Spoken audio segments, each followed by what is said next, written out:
Hello everybody, welcome back to episode 3 of the very nicely and creatively named Versantus Podcast. We might change that in the future. We've got a very, very special guest in today's episode. Not that special. Yeah, so this is my first podcast. So rarely on video, but hopefully a little bit more going forwards. But yeah, so I'm Matt Gilbert. I'm Managing Director at Versantus, and I have been with the company now for about nearly 6 years. And I've worked with Luke plenty in the past, so we used to work at a previous company together. So we've kind of got an ongoing relationship, haven't we? Relationship, absolutely, professional relationship. As well as you were my best man. Matt's a very smart marketer, hence why he's a guest on today's show. And yes, you've been the managing director of Versantus for how long now? So I've been in this role for just coming up in March 4 years. Stepping away a little bit more from the pragmatic doing in marketing was let me spend a little bit more time focusing on the slightly bigger, broader picture stuff. Because I'm working closer with kind of sort of client needs and client goals, it's also then hearing their frustrations with things like Google Analytics, which I think we're about to talk about, and probably for that kind of sort of slightly higher direction of kind of sort of things at the moment. Yeah, and I think another area, and it's definitely probably a future episode, but you're very much a driving force along with our CEO Nick with AI integration, agentic AI especially.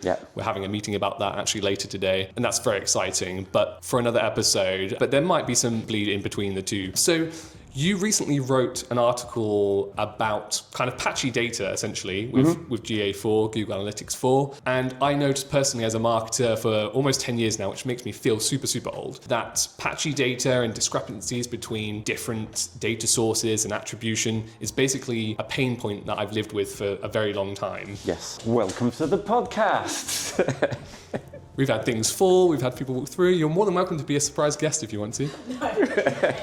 It's going to be a challenge, future Luke, for editing, but we'll figure it out, okay? So yeah, there have been many pain points, with attribution, etc. And especially when you've got like a great campaign and you want to then present that to the client, but they're not quite seeing the same results on their end with their CRM, for example. Exactly. There are lots of complexities to it. And in your article, quite nicely talked about that and talked about server-side tracking, which is an area which I am familiar with, but admittedly it's an area that I haven't really delved into. Sure, so as you said, the motivation behind writing the blog was, certainly I'm hearing more and more over the years, and particularly kind of sort of now with things like cookie banners, lots of browsers focusing more on privacy, Apple's move to kind of sort of making sure that things more privacy, and everybody following that as well. That kind of our lifeblood as marketers to understand how things are going has always been kind of sort of collecting data from websites. And I grew up in the age where kind of sort of, so it's probably going to age me quite terribly, but I grew up in the age where we started looking at server logs. There was no such thing as Google Analytics. So you could rely on your data. As long as you were collecting it on your server logs, that was logged on your server. You knew the data was there and every visit was there. Then we moved to kind of sort of the universal kind of analytics or Urchin, and then onto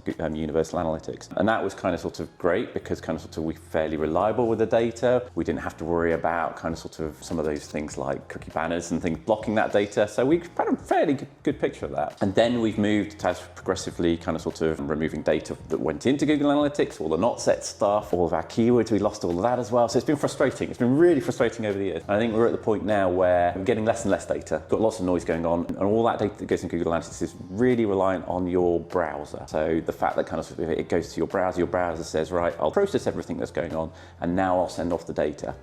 And that's great unless people are blocking that browser information from going, or there's noise, or there's things processing beforehand. So what we've always relied on is now noisy and messy, and it's a little bit like kind of sort of people coming to your website serves them, and then it's about to tell you Google Analytics about it, but it's a bit late in the order, so it doesn't really get a chance to tell and inform you about your data. So we're missing data. So quite often a lot of our clients are coming to us saying, I'm sure more people are coming to my website than I'm seeing in my analytics. I might have seen something on Google Search Console that says I'm getting 1,000 visits from organic every month, yet my Google Analytics only show me 500 or 300. So one of the things that I'm interested in, I've been looking at as ways of kind of sort of patching that up a little bit, getting that data back in. One of the quite technical ways of doing it, but a really good, reliable one of probably upping your data by 10, 15, maybe even 30% of what you're missing is to use server-side tracking. Just before we go into server-side tracking, so you mentioned some really interesting points there. For somebody who's potentially kind of new to analyzing data, has been given the task to look at these different areas,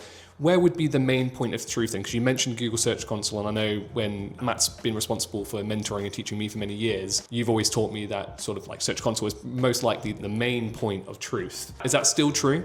Certainly for, so this is where things change and cross over quite a lot. Of course. So certainly for organic traffic on Google, real point of truth is on Google Search Console, because that all happens before it even hits your website. So we're not reliant on all of this talking to Google Analytics and thing. It's directly in Google's platform.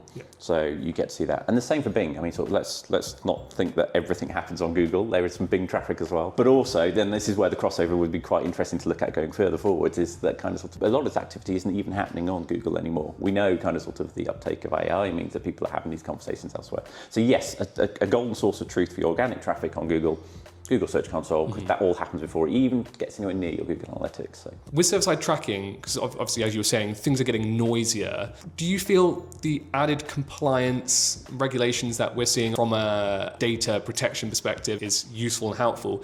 Has it been damaging? This is a controversial take for marketing and return on investment reporting. Yeah, absolutely. And I think, as I said, over the years, we've already seen kind of sort of a lot of the data being degraded, what we actually see. And yes, it's a good thing. Privacy is a great thing. It's really, really good. But it does mean that some of the decisions that we're making is less informed now. And interestingly, when we talk about kind of sort of server side, so when we say server side, I'm actually talking about server side Google Tag Manager here. Just not to get confused with just your server logs. This is a method of using Google Tag Manager in a slightly different way to grab that data before it processes all the stuff on your browser, so you get more data basically. But yes, absolutely, and the introduction of using server-side tagging your GTM actually can give you more control over making sure you're compliant with privacy and data. Things like it allows you to redact IP addresses, so we're not removing compliance by looking at this as an alternative. We're actually helping you enforce it a little bit more, as long as you know what you're doing. Briefly explain what Google Tag Manager, also known as GTM, is and the difference between server-side and non-server-side. Okay, wow. So the idea of introducing Google Tag Manager was, before, if you wanted to track things on your website, or if you wanted to do things like heat mapping or anything like that, you'd put the code for the heat mapping or the Google Analytics tracking directly into your website's code. That's fine, but you kind of need a developer to do things, and it's a little bit cumbersome if you want a little bit more power over it. So if you want to track scrolling and stuff like that, you have to go to a developer and say, can you add a little bit more code so that when this thing happens, fire it off to Google Analytics. That's a bit painful, particularly if you've got things like not just Google Analytics, but you've got your Clarity tracking, you've got your Hotjar tracking, you've got Google Ads, you've got all your other ad stuff that needs to fire off it as well. So the idea of abstracting it to Google Tag Manager is you put the Google Tag Manager code once on your website. When any web page loads, it goes and checks what's in your Google Tag Manager, and that's where you manage all of your code and all your tagging, and a marketer can do that. So it's been really empowering. For marketers, it's been really, really empowering. And things like you can set up conditions in there, which means that we can fire things when certain things happen on the website. We don't have to rely on going to a developer each time we do that. So it's been really, really, really empowering from that side of things. Yeah, and that's really handy to know. And I think just, again, for you guys at home, it's great to utilize Google Tag Manager GTM from the perspective of getting your tracking accurate as well, because everybody's got different needs and requirements for what they're looking to get out of, for example, their website or their app. So having the ability to go into Tag Manager as a marketer and understand exactly why an event has occurred because you've set it up with precise parameters, then that gives you more confidence in the data, doesn't it? And I agree with that. And the fact that kind of sort of it's got this whole debugging ecosystem as well means that you can check what you've done is actually going in and doing exactly what you expect it as well. And with that, what's then the difference between the standard Google Tag Manager and then the server side? Is there a difference, or is it just really more so where it connects? So this is kind of sort of where I was saying about it's not straightforward, but the whole idea is this: you actually set up another container. You're going to need some third-party software because basically you need a server listening out for these things as well. So talking about £50 if you're using Google Cloud. Probably roughly about that. Which is not bad, I guess. If it's the future of the way marketing is going, you're going to unlock more clarity with the data. Exactly. Yeah. If that £50 is well spent, if you can track your Google Ads better and you can get 12, 13, 100 more orders from it. So exactly, absolutely makes sense. But essentially what you're doing is, in addition to your usual Google Tag Manager, you're setting up something else that can listen to things before anything else happens on your website, which is why we get better data. So in your article that you've released, because it was a really nice step-by-step, and we'll put it in the description below as well, if you currently have a setup that isn't server-side, should this be the next thing you should have on your list to talk to your senior leadership team about and to start planning? Yeah, I'd say certainly if you're using kind of the Google ecosystem for your tracking, so if you're using any of the Google Tag Manager, obviously Google, Google Analytics, Google again. If you're using that, then definitely there are other analytics platforms available, and so there's other ways of doing it as well. And some of those are lighter weight, and you can change how they're set up so you can get a little more data to that. Okay. So yes, definitely.